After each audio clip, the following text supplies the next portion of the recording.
Hello everybody, my name is Abigail and my channel is Tiny House Knits, where we are knitting and crocheting in our little tiny house here in Indiana. And I just wanted to introduce myself and to congratulate you on taking the first step in your journey to becoming a crocheter. So today we're going to be learning how to crochet, and we are going to be making a small coaster, just a little crochet square to get us started. But I do want to congratulate you on getting started, and just want to remind you to be patient with yourself. It does take a while to get in the muscle memory and the motion of crocheting, so it may take several attempts, and I just want to prepare you for that and set expectations. To start, it'll take you probably several attempts to get a final product that you're really happy with, but I really encourage you to persevere through those mistakes, learn from those mistakes, so that you can go on the journey of becoming a crocheter and eventually maybe make sweaters and all of the amigurumi and all the things that you can dream of crocheting. So be patient with yourself, take it slowly, and you're welcome to obviously pause the video when you need to, rewind the video when you need to as well, and if you have any questions, please leave them in the comments below.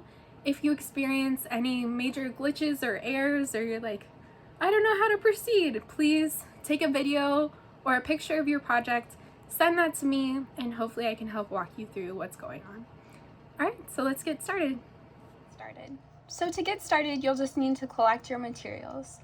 I would highly recommend maybe borrowing from a friend or a relative who does crochet, just so you can know exactly what you like to work with and to make sure that you really like crochet before you invest your money into it.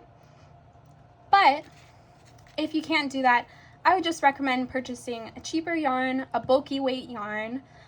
So what bulky means is just it's a little bit thicker yarn, and I would recommend getting a little bit of a cheaper hook just to get started, because you don't want to invest too much money until you actually know what you like working with. So here I just have some scrap yarn from another project. I have the ball band. So this is what comes on your yarn when you purchase it. It gives you some important information, especially as you're first getting started. The things that I would pay attention to here, the percentages of the materials used can be useful when you are cleaning the fabric. So this is superwash wool, which means you want to treat it basically as you would treat your wool clothing items. And then it's got 15% nylon, so that's going to help with the sturdiness of the project overall and help it kind of stand up to the test of time a little bit better. Then the other thing that I would pay attention to here is kind of this, which seems like a lot of words and a lot of numbers. But here you'll see that the weight of the yarn is a bulky weight yarn. It's a number 5. So what that means is basically how thick is the yarn? How many plies does the yarn have? You'll find some really chunky yarns, and you'll find some really skinny itty bitty yarns that look like thread. So for starting out, I would recommend getting a bulky weight yarn, a size 5 or higher. So pay attention to that weight of your actual yarn. The other thing it will tell you is what knitting needles it recommends and about the average gauge that you would need for that. And then it will also tell you what crochet hook you should get. This is just a recommendation. I think a lot of people think this is very prescriptive, but this is a recommendation for what crochet hook to use. So 6.5 millimeter crochet hook is going to get you a fabric that the manufacturer has deemed best for this type of yarn. But if you want a tighter crochet or a bit more of a sturdy fabric, you're going to want to lower your crochet hook size. Versus if you want a drapey fabric, you're going to want to increase your crochet size to make a much looser crochet fabric. So since we're making a coaster today, I went ahead and picked out my 5 millimeter hook. This is a size H. These are Clover Amour hooks, I believe. These are my preferred type of hook, but they are a little bit more expensive. So just keep that in mind. If you're at the store, Susan Bates usually has some pretty good hooks that are rather on the more affordable side. But I also just didn't even have a crochet hook that's 6.5. I had a 6, I had a 5.5. So really just make do with what you have. You're going to be able to learn to crochet with basically any hook and basically any yarn. It's just going to be a little bit easier when the yarn size and the hook size coincide. All right, and the last thing I have here are just some light bulb stitch markers. This is going to help us keep straight edges as we're crocheting. So you could just use a regular safety pin if you'd like, but I do kind of like the shape of these. I feel like they fit around the stitches a little bit better. And you will also need a pair of scissors and an embroidery needle. So you just need a needle that will have an eye big enough to fit your yarn through. I went ahead and rolled my little yarn scrap into a tighter ball just so it'd be a little bit easier to work with, and I'm going to go ahead and put that in this bowl. This is a yarn bowl specifically designed to hold yarn. My husband got this for me. It has a little cat on it. You can just use a regular bowl if you'd like, and you can get a giant binder clip it to the edge of the bowl, and then feed your yarn through the little legs on it. That can be a little bit helpful in helping prevent some of the frustration associated with starting crochet. That can definitely help alleviate some of that frustration. So I'm just gonna pull out a tail end from my yarn ball. I'm gonna start with the very end, and I'm going to move in about 2 to 3 inches from the very tip of the end, and we are going to be making a slip knot. So the way that I do that is I'll take my forefinger and middle finger, kind of hold the yarn with my ring finger and pinky finger, and I'll wrap the yarn around my fingers to create an X.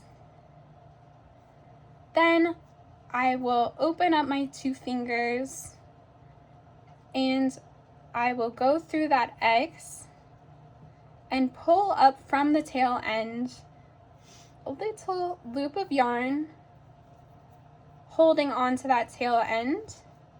Remove my fingers, hold on to the tail end, hold on to the loop, and tighten that slip knot. And then to tighten the loop, to make a smaller loop, you can just move that slip knot. So that's the beauty of the slip knot. You'll just be able to move it. I'll go ahead and undo that. So slip knot, nice thing, you pull it. There's no knot actually there. So I'll do that one more time. Take my 2 fingers, hold on to the tail of your yarn, wrap around, pull through the X, pull the loop, tighten the slip knot, and make my loop a little bit smaller. So then you're going to take your crochet hook and you are going to go ahead and insert it into that loop. And you want to tighten it, not that it's so tight on the hook, but you want it to have a little bit of looseness there without being so loose that it's just going to slip off the hook. The next thing you're going to do is kind of prepare yourself in your hand positions. So after a while, you'll develop kind of your own natural holding technique for the yarn and the hook, but I'll go ahead and show you just how I do it to help hopefully make it a little bit easier for you. So the first thing I'll do, I'll take my tail end, and I kind of like to hold on to that with my right hand. This will just be for the first few rows, and then we won't have to worry as much about accidentally using our tail end. But I'll go ahead and hold that kind of with the hook a little bit more loosely so we can still easily move our stitch up and down our crochet hook. The way I'm holding my hook is I'm just kind of anchoring it with my pinky finger and grabbing onto it with my thumb kind of angled up towards the hook, and my finger right behind it, my thumb and my finger kind of doing most of the work to guide, and my wrist as well, to guide the crochet hook through my yarn. Now for the left hand, this is the little bit trickier part, I think, for most people. is how do you hold your yarn without holding it too tight or too loose. So we'll go ahead and bring out a kind of straight line of yarn. Now the way that I do this is I'll have my pinky finger on top, slip my ring finger underneath, my middle finger on top, and then I will have my pointer finger underneath the yarn as well, so that when I turn my hand, you can kind of see that the yarn is really kind of anchored along my index finger. Now I'm trying to not hold too tightly and try also not to hold too loosely. So it's going to be a balance, and you might have to readjust and keep kind of figuring it out. Keep bringing your hands over along the yarn until it becomes a little bit more natural. So this is how I'm holding the yarn. Now, the benefit of holding your yarn this way as well is that you can use your middle finger and your thumb to grip onto your project and your stitches to kind of hold them anchored, hold it balanced. So that's how we're going to start out here. Now to start out, I kind of accidentally tightened that, so I'm going to loosen that first stitch a little bit with that slip knot. Then, just for kind of the benefit of you seeing, I'm usually a little bit more relaxed with this, but for the benefit of you seeing, I'm going to hold my yarn straight up so it's at a 12 o'clock stance. I'm then going to take my hook over the top of it and kind of angle it more towards about a 10 o'clock stance. Then I'm going to take my hook and I'm going to maneuver it so it goes behind that yarn, and we've caught the yarn with the end of our hook there. And what we're going to do is we're just going to pull it through the loop that was already on our crochet hook. So we already have our first foundation chain stitch. Do that again. So second stitch, again holding it at a 12 o'clock, going to a 10 o'clock stance, pulling the hook around from the behind and pulling it through. So you might have an instance where you accidentally pull too hard or too quickly and you lose your hook from your chain. So what you're going to look for is just what loop is sticking out that you can insert your hook back into. So I can see that I still have that stitch, and I'll just insert it back into that loop. All right, so what we're creating here is this kind of braided effect. We're creating a long braided strand essentially. This is called a daisy chain. It's also called the foundation chain. So this is what we're going to be working our single crochet into. This is also deemed one of the hardest parts of starting crocheting. So really take your time with this and make sure you have a good start. You can always undo your work just by pulling through and starting over.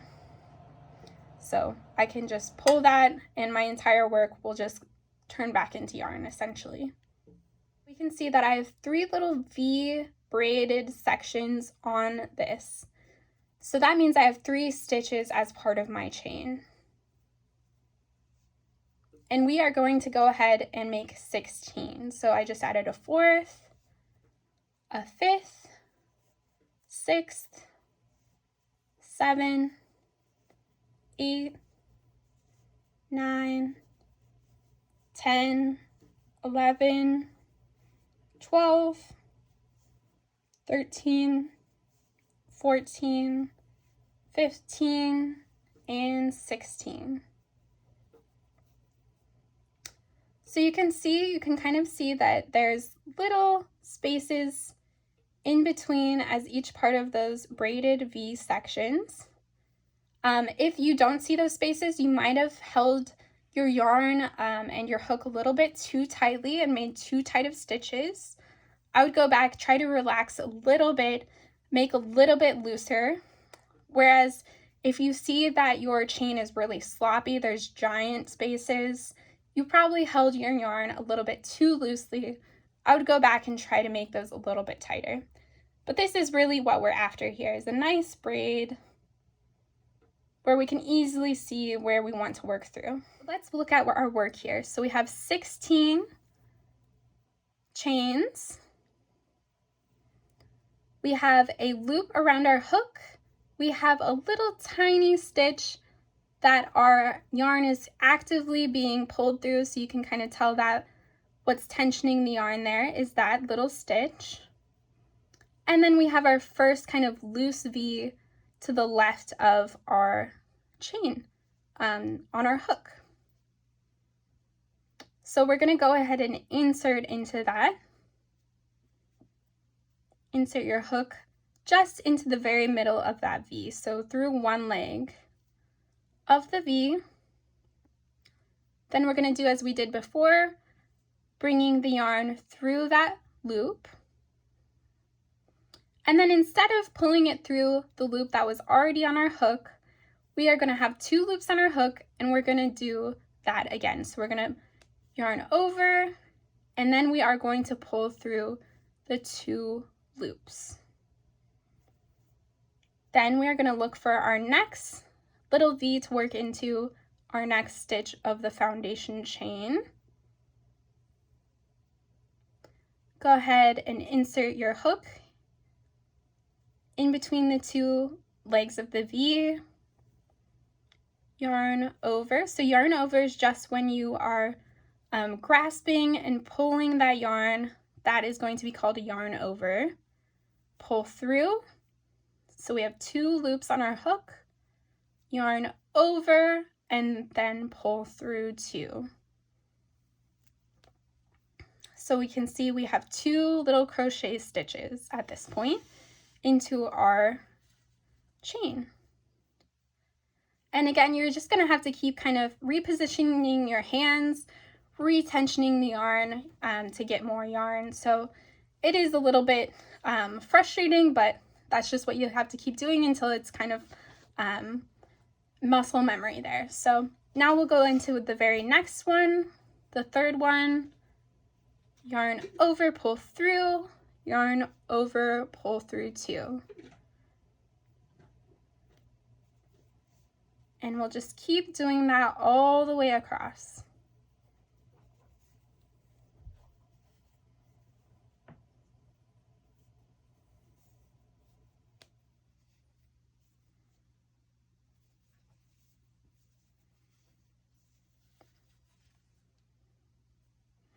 Now you may notice that your chain is getting kind of twisted or turned. You'll just kind of move it so that you can be looking at that braided section again. Insert your hook, yarn over, pull through, yarn over, pull through 2.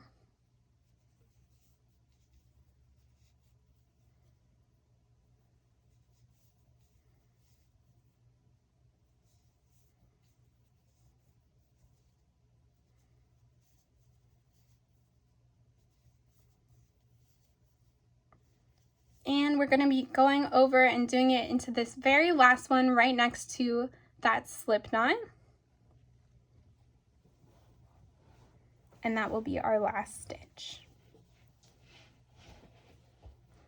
All right, and so to look at our work, I'm just going to pull this loop a little bit bigger so we can drop our hook. And we can see that we have our first row of single crochet stitches. So now we're going to be counting them just to make sure that we stayed within our stitch count. So when we did our foundation chain, we added an extra stitch on the end to help us turn our work to the left. So we started with 16 foundation chain stitches. We should have 15 at this point. So we're not going to count our current active loop. We are going to be counting the V's at the very top edge section of our stitches. You could also kind of look at them from the side, and you can see the anatomy of each crochet stitch is basically 2 little legs and a bar across the top. So each one of those instances is a single crochet stitch. But I think it's a little bit easier to count the V braided section. So we aren't counting that active loop. 1, 2, 3, 4, 5, 6, 7, 8, 9, 10, 11, 12, 13, 14, 15. So we have our 15 stitches as we wanted. And at this point, we are prepared to turn our work. So I'm going to reinsert my hook, tighten that loop. And to turn our work, what we're going to be doing is we're going to be chaining 1. So that just means yarning over, pulling through the loop that we had on our hook, just as we did for the foundation chain. So chaining 1, then turning our work over, and crocheting into that very first stitch. And we'll just do a single crochet into that stitch. So what you're going to be looking to insert into now is you'll see kind of this bar across the top, and then you'll see this little gap section next to the little 2 crochet legs. You're going to be wanting to crochet into that little gap. So you can see that next little gap, and you can see those gaps throughout our project.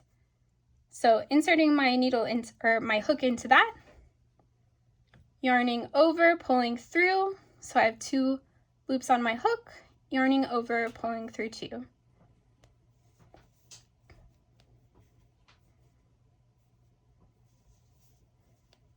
And you're just going to do that all the way across your project until you reach the other end. And it again should be 15 stitches.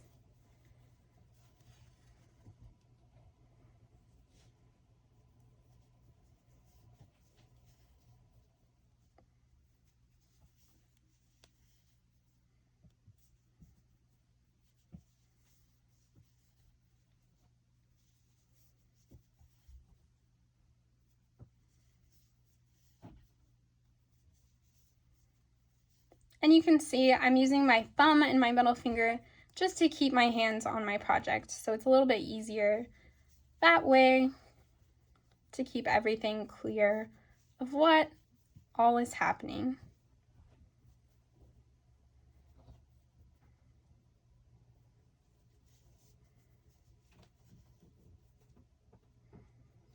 All right, so I am going to count my stitches again.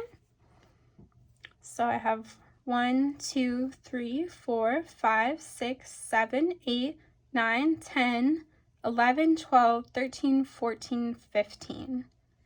And I'm not counting the active loop. All right, so one thing I think can be beneficial when you're starting crocheting is it's really hard to keep track of what those very first stitches and last stitches of each round are. So I would recommend taking a safety pin and inserting it into that first stitch.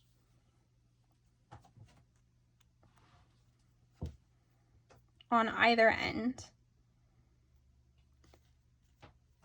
So you will have to keep moving your safety pin with every row that you do, but it really does help keep those edges as straight as possible and kind of keep things even.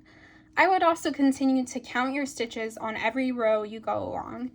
You might find that you have less stitches or more stitches, and so that indicates that you've accidentally skipped a stitch, which would be less stitches, or you've accidentally added a stitch by crocheting twice into one hole.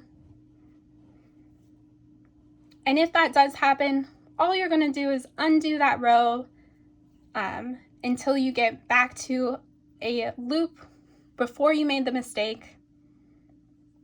So I'll do that on this very next round. I'll go ahead and undo the round that I'm going to be doing just to show you how to do that. But we'll go ahead and do the third round. I'm chaining a stitch, turning my work, and then I can see with my safety pin where the very first opening is where I can do my single crochet. So I'll go ahead and do that one. Once I've completed it, I will move my safety pin to the stitch I just made. And again, it may seem like an extra step, and if you feel confident at this point, you don't need to do that, but it really can help as a beginner. So I'm just putting it into that very first V stitch that we created. All right, so I'm going to go all the way across, and then I will show you how to undo your work a little bit in case you do make a mistake.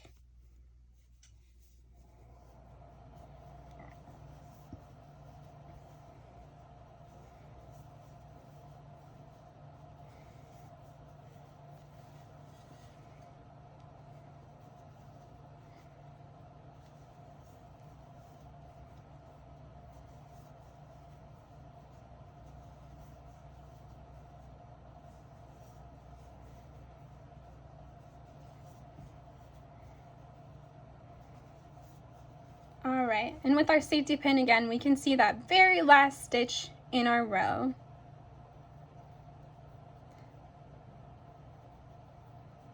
The safety pin can make it a little bit difficult to work into at times, but it really is helpful. All right, and I'll go ahead and do this stitch. And I'm gonna go ahead and show you guys how to rip back your work in case you've made a mistake. So go ahead, drop your hook. You can see this active loop here and your active strand of yarn. You're just going to pull on your active strand of yarn connected to the ball, and you're going to pull through, and you'll see that you are going to have active loops. So what an active loop is, it's just the next thing that you can insert your hook into to begin crocheting with. So you'll see your active loop change depending on how far you've gone back in your work. And this is called frogging. So I'm just pulling back, active loop, pulling back, new active loop. And you want to pull back all the way to before where you made the mistake. And you can even completely start over. If you're finding that there's too many mistakes, you're overwhelmed, just go ahead and start the project over. It's probably going to take 2 or 3 attempts before you get something that you're really satisfied with your work on. So I've pulled back to this active loop, and to begin crocheting from that point, I'm just going to insert my hook into the active loop and begin crocheting from there. And always keep in mind that crocheting is right to left.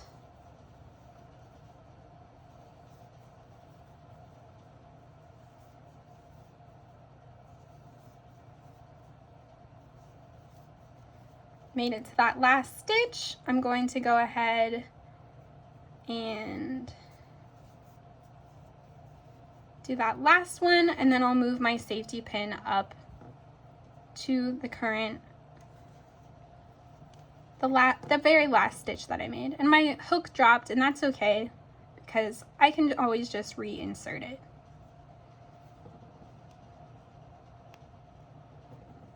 All right, reinserting into the active stitch.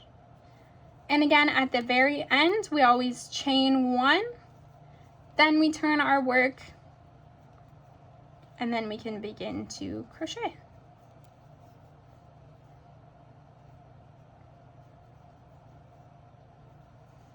And we will crochet all the way across.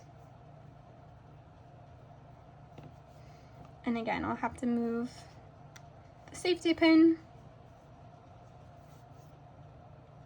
I really shouldn't have moved it before I chained. I don't know what I was doing. Okay.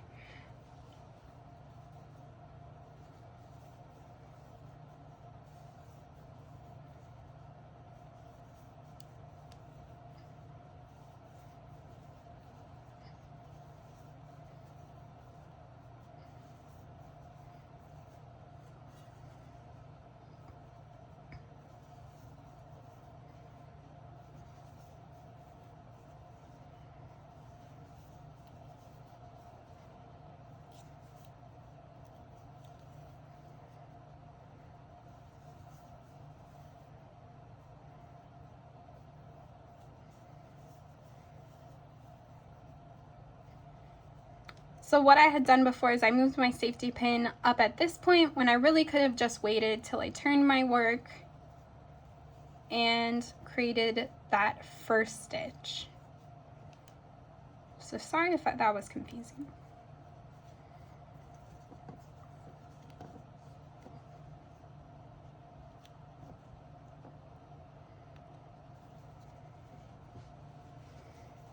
All right.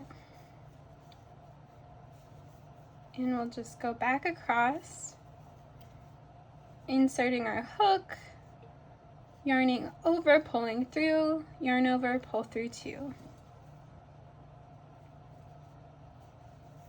I'll slow it down for a minute here. And maybe bring it a little bit closer. I know it takes a lot of just seeing it, trying, getting confused, then looking again, trying again. So just be patient with yourself here.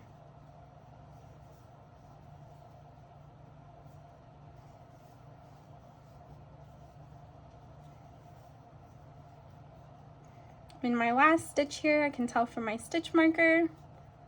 Go ahead and work into that last stitch, chain 1, turn my work, and start crocheting, and I'll move my stitch marker up at this point.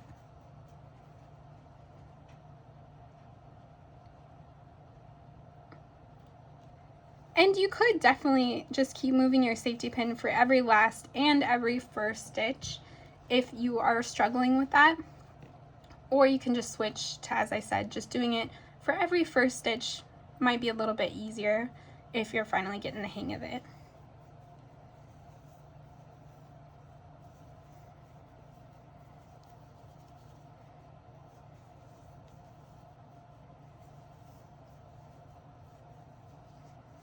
And again, just knowing which stitches you can work into, you'll see these little tiny holes. So there's 1, 2, 3, 4, 5, 6, 7, 8. Those are what you're going to be working your hook into. Or you can also think about it as you're working your hook into right below that bar across the top, or right below that full V if you're looking at it from the very top of the project.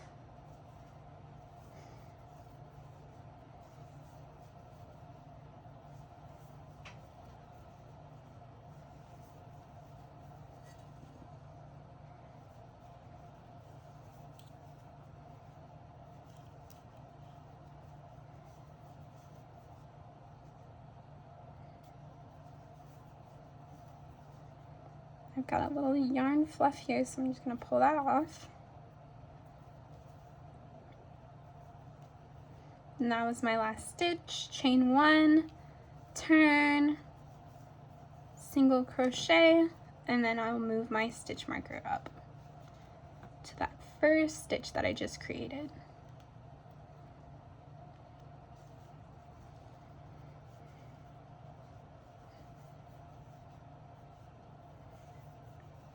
And every time we're turning back over our work, we have started another row.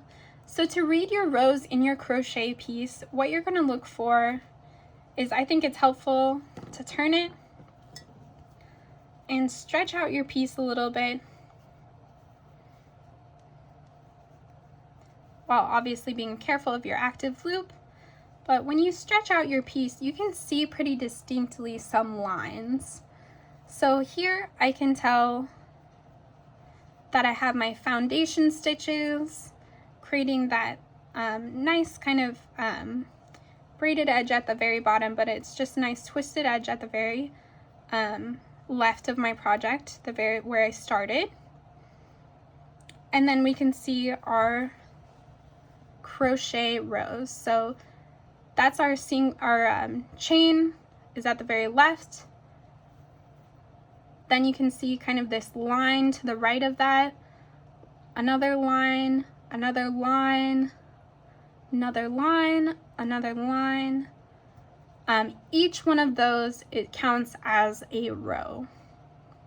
So I'm not going to count my chain, but I have 1, 2, 3, 4, 5, 6. I just finished my 6th and I'm starting on my 7th row here.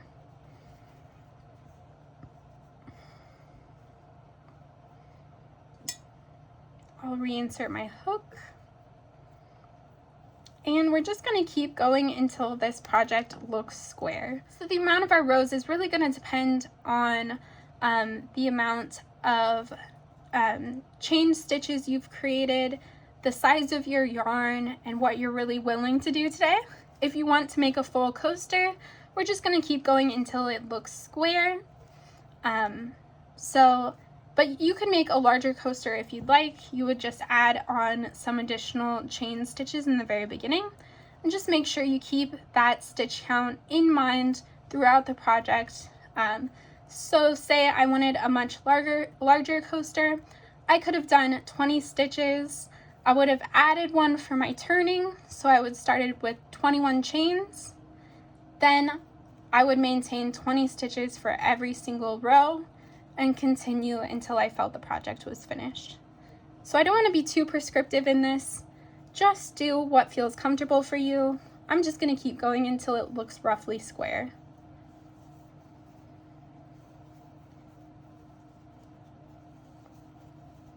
And I'm going to speed through the rest of this, but feel free to go back if you're struggling at any point. And at the very end of this video, I will also include just a little brief troubleshooting guide for the most common mistakes that beginner crocheters make in their projects.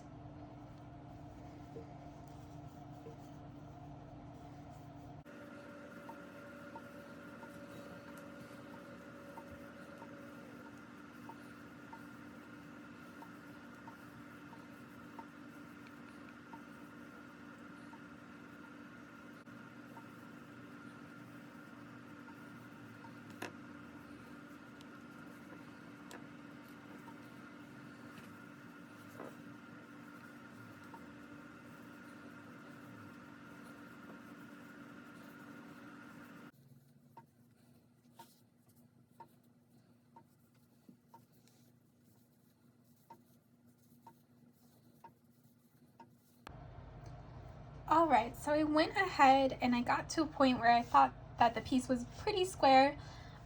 So to count out my rows, I'm not going to count again that chain, but every, kind of column line after the chain. So 1, 2, 3, 4, 5, 6, 7, 8, 9, 10, 11, 12, 13, 14. And again, if those are hard to see, you can kind of stretch out your piece and that might help you be able to see a little bit better. So I've got 14 rows. I'm pretty happy with that. It's pretty square and I'm happy with the colors. After that, my yarn goes into green and I prefer just kind of the blue and the gold. So I'm going to go ahead and stop here. So the next step is going to be to cut off your live yarn. You want to leave a little bit of a tail, probably 2 to 3 inches. I have my active loop pulled pretty large. I'm going to reinsert my hook into that. I'm going to take the tail end and I am just going to pull it through the active loop. And what that is going to create is a knot at the end of the project. So we can see our 2 tail ends from when we began and where we ended. So the project is almost finished at this point. You've done your crochet, you've learned to crochet, congratulations. And now we are just going to learn how to finish the piece off. So I have an embroidery needle here. These sometimes come in sewing kits.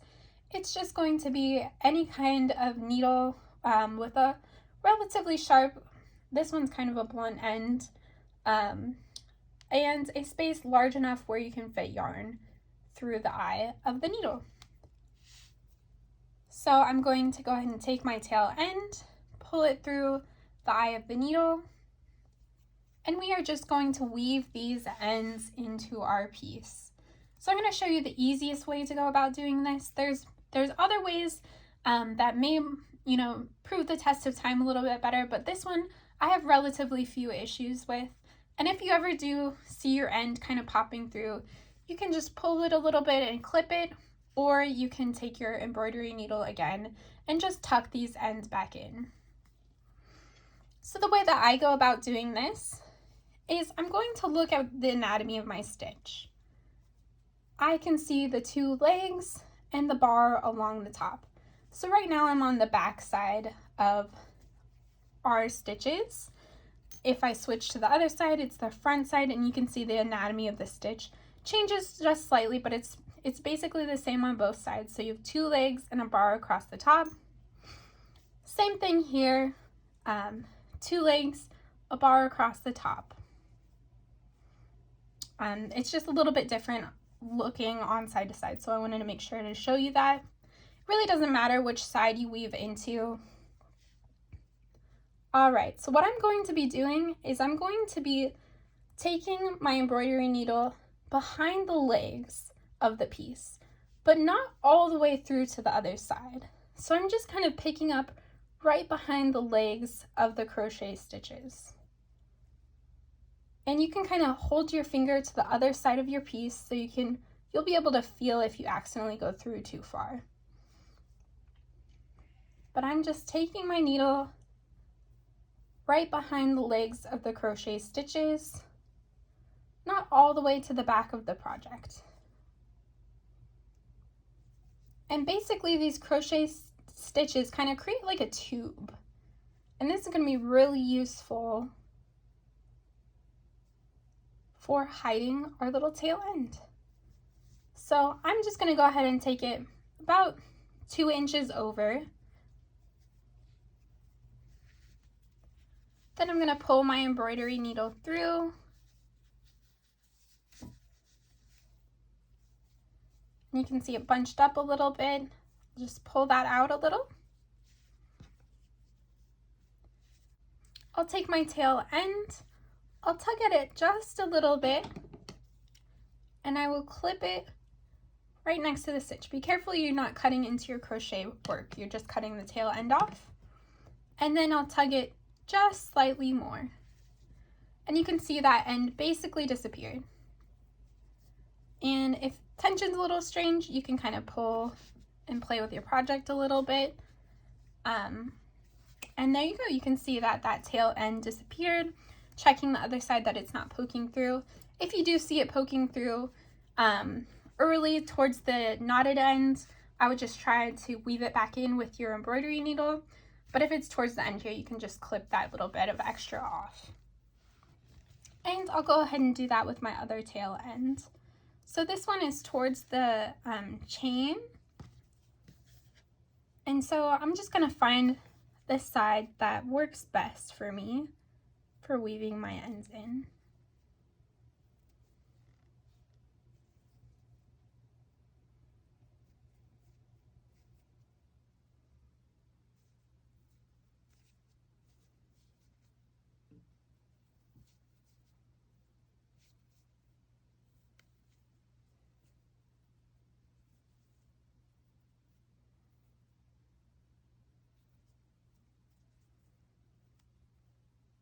And some of them will be a little bit tricky,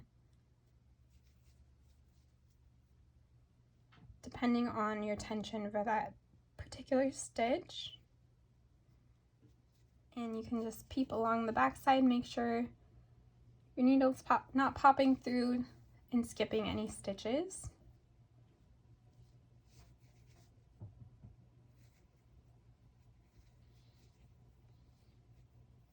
All right, and again, I'm just going almost to the very end. Then I'm pulling my needle through, pulling my tail end through, and fixing the tension a little bit. Any bump and bunching that's happening. Then I pull my end out a little bit again, trim it, being careful not to cut into my crochet, and then pull on it again until you're happy with the squareness of the piece. And there you go. You have your first crochet work, a coaster. And there's your coaster in action. So even if it didn't turn out perfectly, please be really proud of yourself. Crochet is really difficult to learn. It takes a lot of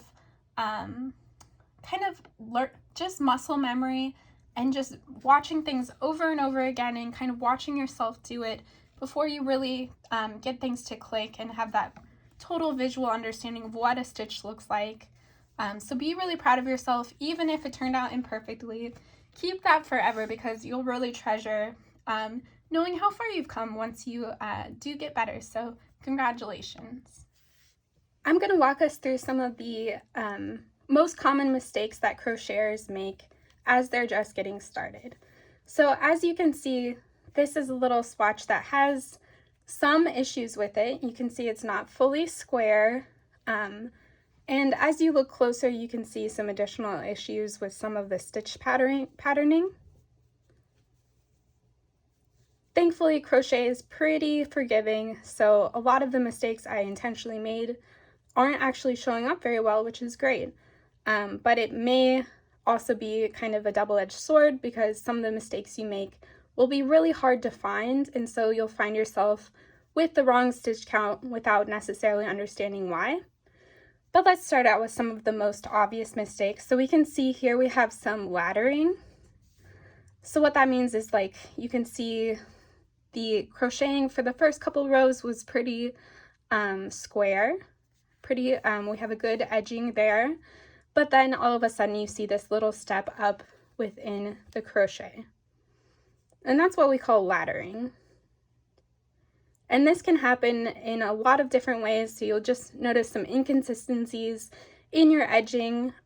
This one's very obvious, but sometimes it's a little bit less obvious, especially with smaller yarns. And you can also see on this edge, this is not very square. It's actually coming out at an angle. So those are two things that are going to be the most common issues that are really going to be distracting in your project and probably the most frustrating issues that you're going to experience. So why does this edge do this laddering? Well, it's going to be because it looks like on this row, we have a stitch that we missed. So instead of crocheting into this stitch, we accidentally just left it and treated this stitch as our last stitch of the row. So we're missing out on one whole complete stitch all the way up for the rest of our patterning. So there's no way to go back and fix this other than to frog your project, which means to undo it. You could maybe try to forget it happened, increase your stitches back to your stitch count, but it is going to be there. So unless you want that specifically to look like that, I would recommend just going back to this row and then finally adding that stitch and starting back. And that way you'll get your very straight edge. So we missed a stitch over here. What happened over here? Why? So this one's a little bit harder to distinguish. I think it's easier when it's kind of laying down. Comparing it to this straight part of our swatch, and even this part is rather straight as well, we can see that this side, there's a slight angle out. So what happened there? If we look back here, we can see that this stitch opening is much wider than the one surrounding it. And if we look even closer, we can see the legs of the single crochet stitches.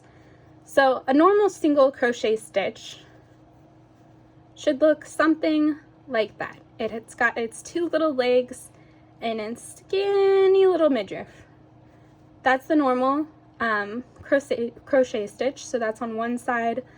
It may also look like this, which is turned around to the other side of the stitch. Very similar, it just has a little bit thicker midriff there, but it still has those two legs. So if we come back over here to where we had our issue, we can see and count 3 whole stitches within this one stitch. So you can count the midriffs there, or you can count the legs.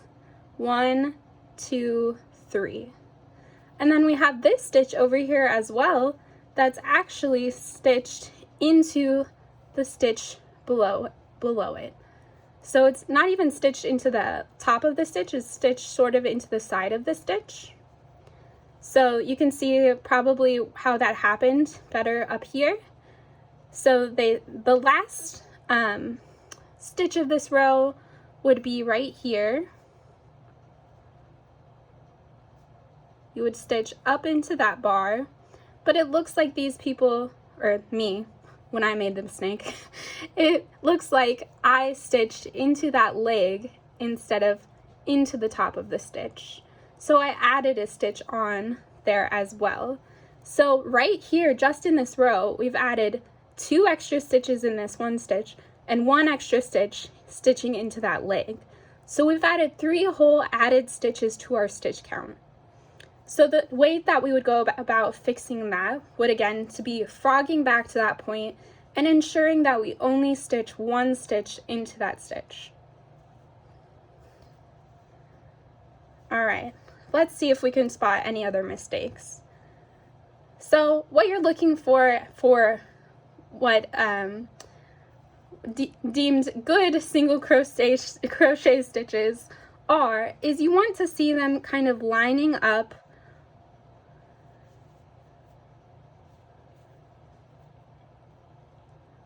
stacked kind of on top of each other. So you can see this stitch stacked on top of this stitch, stacked on top of that stitch. So that's what we're typically looking for. There's going to be a little bit of variation as our tension changes, as our stitch count changes because of those mistakes.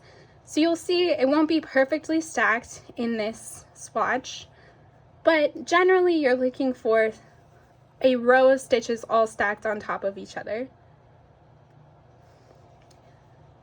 Now, again, the insidious part about crochet is I know I missed a few stitches, but I can't find them through the body of this. So how would I keep track of if I have the right stitch count?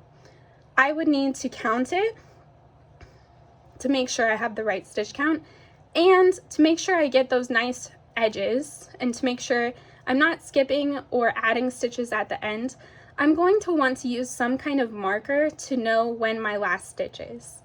And that way, every single row, I'll be counting the number of stitches I have, and I'll ensure that I stitch 1 into this beginning stitch and 1 into this end stitch, which those are the biggest, most obvious mistakes. But if you find yourself, oh, this is supposed to be 25 stitches, but I only have 24. And you can't find where you made your mistake. Like I can't find, I think I skipped 2 stitches through the body of this, and I really can't find them because of this yarn and the bulkiness of the yarn. What you can do is you can actually just add a stitch within the body. So right here we accidentally added stitches. But to fix your stitch count without having to rip back your work, you could just go into your next stitch in your line and say, okay, I have 24 stitches, I need 25.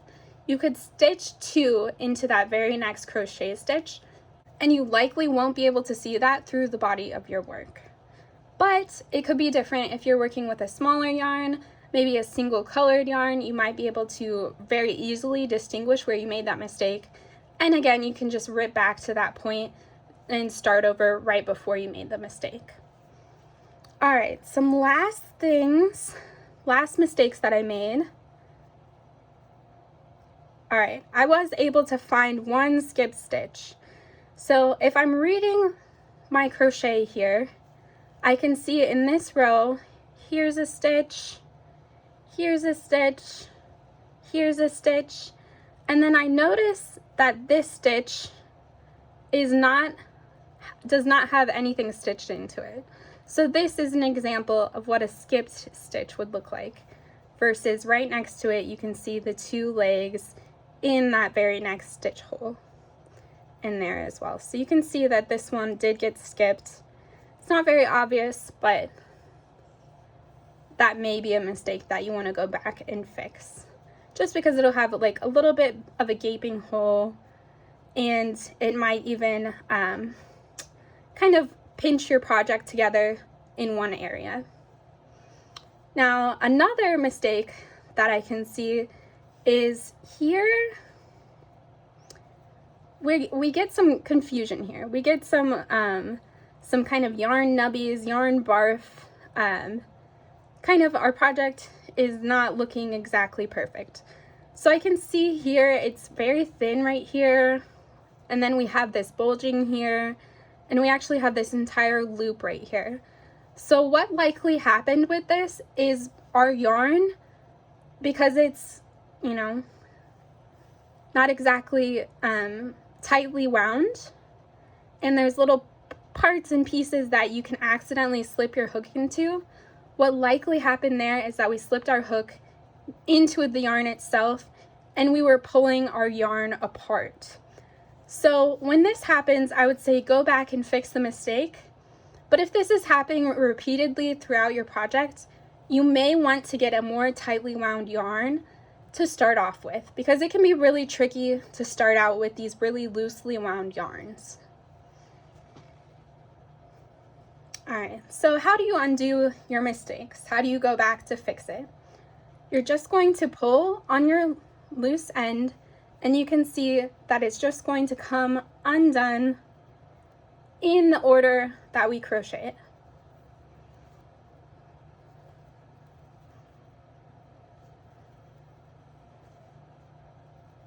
And I would go slowly and gently with this. Your yarn could get tangled and kind of knot up on itself, depending on what yarn you are using. So I'm just going to wind back completely until this row where I started to make mistakes. So this third or fourth row here.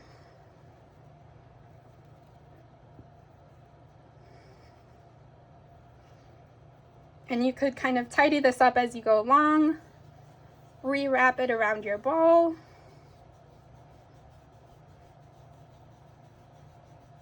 Doesn't have to be perfect, but can help prevent some tangling. And I am just going to keep pulling back until I get